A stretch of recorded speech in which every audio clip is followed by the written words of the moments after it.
Hey, if you want to use lightning edges on your Realme 10, you can do this, but only by using the external application. So as a default, this function is actually not available in the settings, and you will have to get this application, Always On Edge Music Lightning.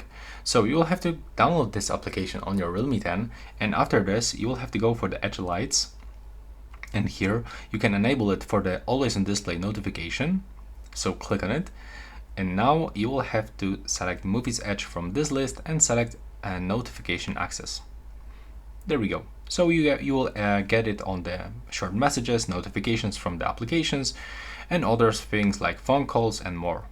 Then go back, and from here you can actually change the presets. So when you go to the left or to the right side, you can find the default presets of the Always On Display. For example, I would like to get maybe this one at the top and at the bottom. And now you can also customize it by clicking right here. You can change the position, thickness, spread, length, speed, mass by moving these sliders to the left or to the right side. Then click Save to confirm. And now you can also click right here to change the colors of your edges. There we go. So as you can see, that's how it looks. Right now, please subscribe to my channel and see you on the next one.